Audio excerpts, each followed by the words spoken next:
तर 2009 नंतर पहिल्यांदाच मुंबईमध्ये मान्सूननं वर्दी दिली, पण वेळेच्या खूपच आधी दाखल झालेल्या पावसानं मुंबईकरांची मात्र पार दाणादाण उडवली। पाऊस वेळेत येऊ दे, उशिरा येऊ दे किंवा मग वेळेच्या आधी, मुंबईकरांचे पहिल्या पावसात होणारे हाल काही थांबलेले नाहीत। यंदाही पहिल्या पावसामध्ये तेच चित्र पाहायला मिळालं। मान्सूनच्या दृष्टीनं मान्सूनच्या एंट्रीनं 24 तास धावणाऱ्या मुंबईला कसा ब्रेक लागला पाहूया।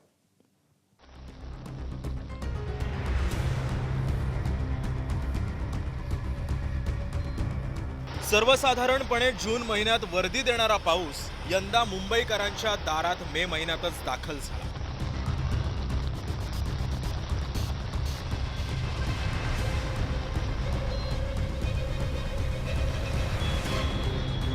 पण दरवर्षीप्रमाणे यंदाही पहिल्याच पावसात जे काही हाल व्हायचे तेच झाले।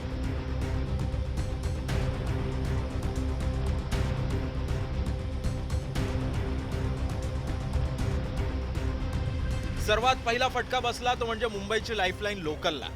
पश्चिम, मध्य आणि हार्बर या तीनही मार्गांवरची वाहतूक ही धीमी झाली।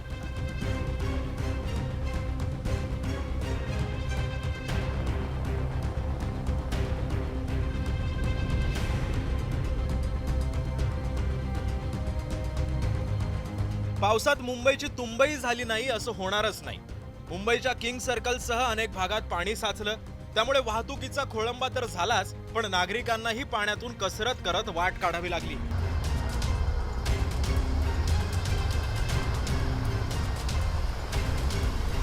पहिल्याच पावसानं मुंबईला चांगलंच झोडपलं, त्यामुळे अनेक ठिकाणी झाडं पडल्याच्याही घटना घडल्या।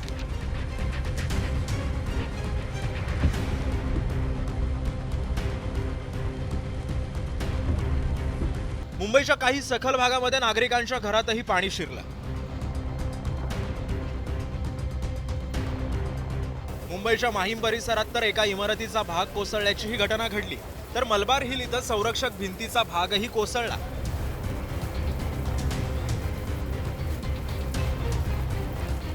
मुंबईतल्या पावसाचा परिणाम मंत्रालयातील कामकाजावरही पाहायला मिळाला।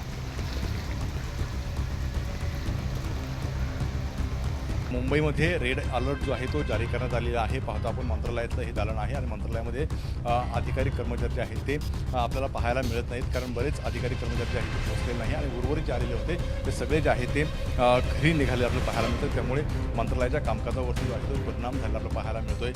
दुसऱ्या मजल्यावरील ही सगळी दृश्य आहेत मंत्रालयाच्या अनेक्स बिल्डिंगमधली आहेत। पाहतो आपण सगळ्या टेबल खुर्च्या ज्या आहेत ते रिकाम्या पडलेल्या आहेत, कारण अनेक जण या ठिकाणी पोहोचू शकलेले नाहीत आणि आज जवळपास 5 जिल्ह्यांमध्ये जो आहे तो रेड अलर्ट आहे। त्यामध्ये मुंबई आपल्याला पाहायला मिळते। मुंबईतसुद्धा रेड अलर्ट जो आहे तो जारी करण्यात आलेला आहे। त्यामुळे त्याचा परिणाम जो आहे तो मंत्रालयातील कामकाजावरती मोठ्या प्रमाणावर त्यांना पाहायला मिळतोय। तर जोरदार पावसामुळे मुंबईतील जुहू चौपाटी पर्यटकांसाठी बंद करण्यात आली। मुंबईच्या जवळपास सर्वच भागामध्ये जोरदार पावसामुळे दाणादाण उडाली। मुख्यमंत्री देवेंद्र फडणवीस स्वतः सगळ्या परिस्थितीवर लक्ष ठेवून होते। येत्या 24 तासात मुंबईला पावसाचा रेड अलर्टही देण्यात आला, त्यामुळे मुंबईकरांना गरज असेल तरच घराबाहेर पडण्याचं आवाहन प्रशासनाकडून करण्यात आलं। ब्युरो रिपोर्ट, एबीपी माझा। एबीपी माझा, उघडा डोळे बघा नीट।